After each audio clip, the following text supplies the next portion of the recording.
Hello friends, this is Madhuri from NSN Hyderabad, and I wish to take few minutes from you today to share a message which we all very strongly feel about.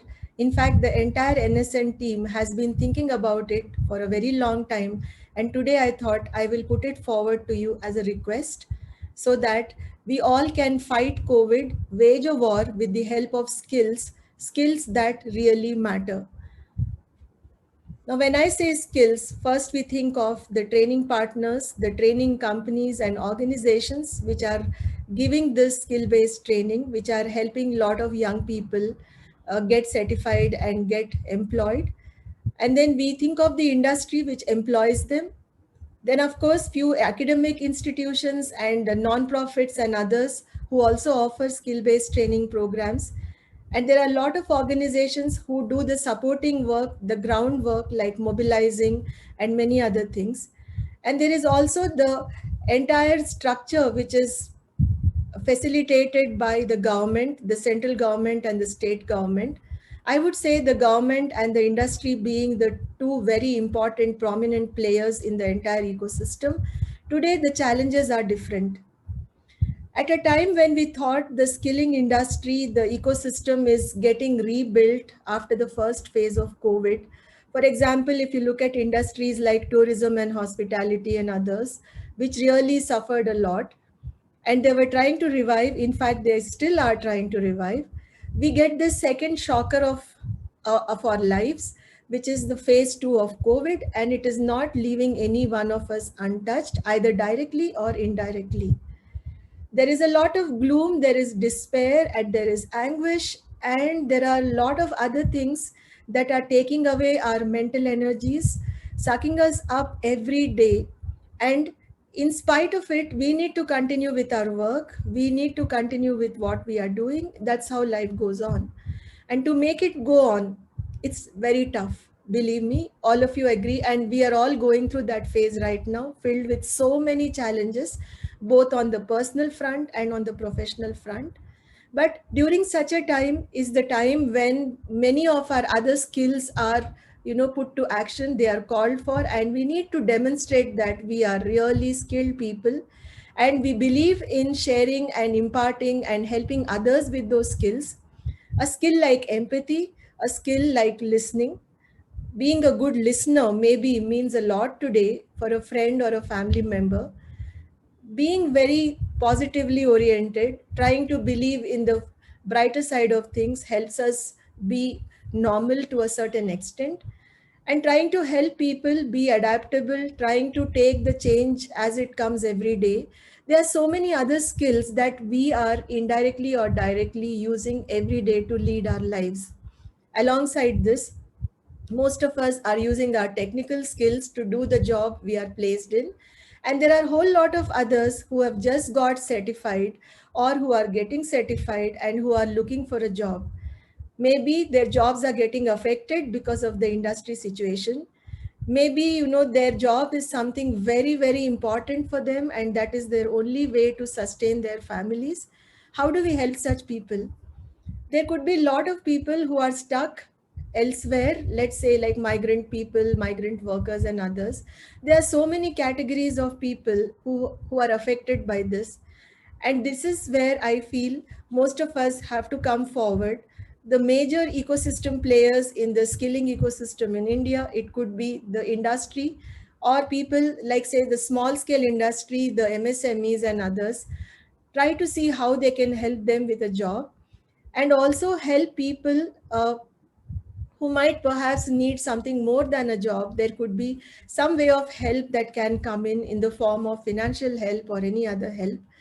So I think this is one way which is already happening, but then we feel that this can happen in a much more organized way, in a larger scale, so that people who are impacted are able to come out of it and then realize the importance of skilling programs that they have done, and feel good that despite the pressure of the pandemic, despite the pain of the pandemic, there are a lot of people who think good and who are coming forward to help them with jobs or with any other support. Like there could be somebody who's trying to set up a small enterprise, there could be somebody who wants to be a self-employed person. So it is here that the industry can come and guide them, or anybody who's willing to help and guide them, please do so. We all need this, and this is the need of the hour.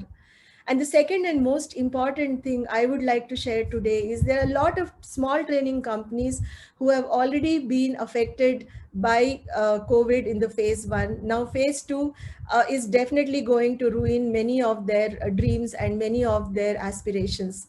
Most of them would have been dependent on government grants and government funds and so on, and money could be stuck. So, is there a way to help them out? We need to think more about them as well. So these training partners are very crucial in the ecosystem because they are the ones who really implement the programs. We need to somehow make sure that they don't crash under this kind of a crisis, and show them some kind of an opportunity, help them out. So it is here that I would appeal to the big branded training partners to come forward and treat others as your hub partners or partners in the entire ecosystem. Please guide them, please help them, and please make sure that the training programs don't suffer a lot. In case you are someone who has been doing online skilling using digital devices, trying to skill people, please come forward and guide others how to do it, without a lot of investment. This could be one of the ways. And those of us who are really using digital technologies and online learning platforms and others to skill, I think we need to come forward and tell others how best these can be used, to what extent it can be used. And also on the other side, we have a lot of people who cannot afford to have a laptop or a computer or any of these big devices. Most of them learn from their mobile phones, as we know. So there could be some way that we are able to pool in CSR funds or any kind of funding and help these people who cannot afford to buy such devices with a decent good device which can help them learn and feel good about using their time productively and really believe in the power of skills. So this is definitely something I'm sure is going to strengthen the ecosystem. And we are talking about skilling in India, which is actually a fledgling, a startup kind of a system, which is about to take off with so many issues and so many problems. And today we are talking about making the district level skilling stronger, making so many other changes at the grassroots level. Nothing is going to be possible soon if we do not have this very positive, collaborative, supportive kind of a system and infrastructure which all of us have to come and build together and help each other out. This is definitely going to change the entire way of looking at skilling and vocational training in India. It could be at the school level, it could be at the college level, it could be at many other levels at which the courses are being offered. Of course, the schools and colleges might be going through a break now for their summer, but then of course there is also the ITIs, which could be stuck. There could be many issues for ITIs to conduct their practical training, for instance, through online medium, because not all skills can be demonstrated through the online medium, but whatever can be done, please go ahead and do it. Try to get as much support as possible from the industry or from other organizations who are willing to share their infrastructure, who are willing to share their systems and do this much. If we don't reach out, I don't think anybody will ever know that we are in need of help. So there's nothing bad in asking for help. I do that all the time. It's okay if I don't get help, but then it's okay. I feel good that I asked for it. Let's ask for help. Let's ask for guidance. Let's ask for support. And I think this is the best way for us to navigate the present crisis. Yes, it's very important for us to navigate, especially when we know that we are not alone. There are many others who are going through the same challenges and the same problems. It makes a lot of sense to come together and do things in the right way and help each other. And of course, there is government, there is industry, there are others, there are other big industries perhaps who could come forward and help, like they are doing right now by supplying oxygen, by helping people save their lives, which is much more important than skilling, as we all know. But at the same time, while saving lives, we also have to save a system in India which is yet to take shape. It is in a nascent stage. We are all working very hard to make it survive, to make it sustain, to make it grow. And it may sound a bit paradoxical if I say that today, at a point in time when many skilled people are needed in industries like healthcare, in logistics, and in many other industries, we might be running short of skilled people because of various constraints and risks which are coming up with COVID-19. So in spite of all this, we have to make it work, and that is the kind of challenge we are in. So on a war footing, let's fight COVID-19 with skills that matter.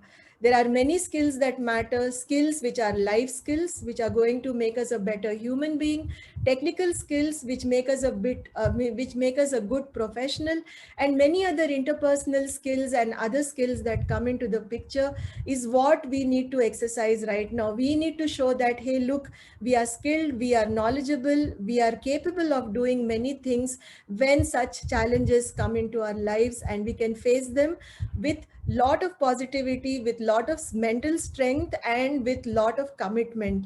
I think without this, it's very difficult for us to say that, hey, look, we want to be the skill capital of the world, or there is something called a Skill India mission, which is really trying hard to skill people and put them to work.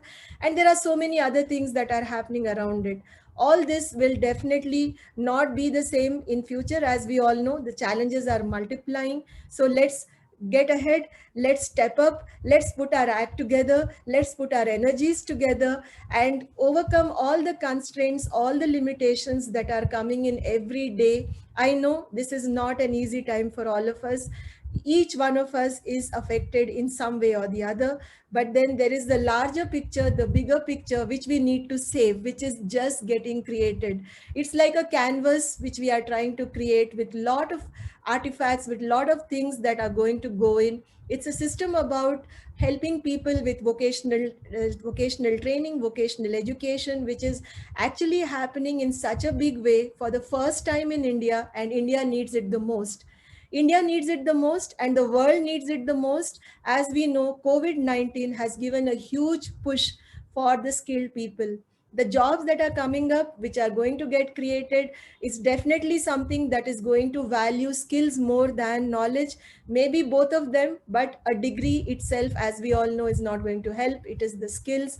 So let not the skilling priority get deprioritized or demotivated or anything like that. Let's keep it going. Let's keep the heat on. Let's keep it vibrant.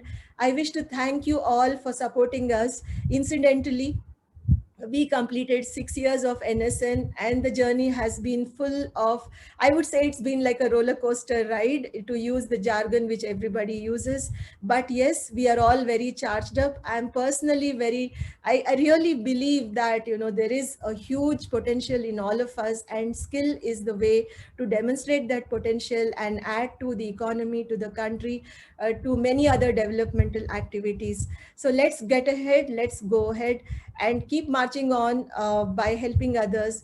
And thanks a lot, all of you, for watching me today and this small message that I'm conveying on behalf of our team.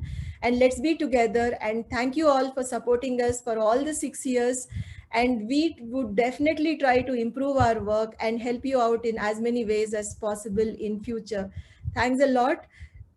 I know the pandemic is very painful, but I'm sure we will all overcome it. We will definitely overcome it, and we will do it with our continued and collaborative support that we all look forward to in each other.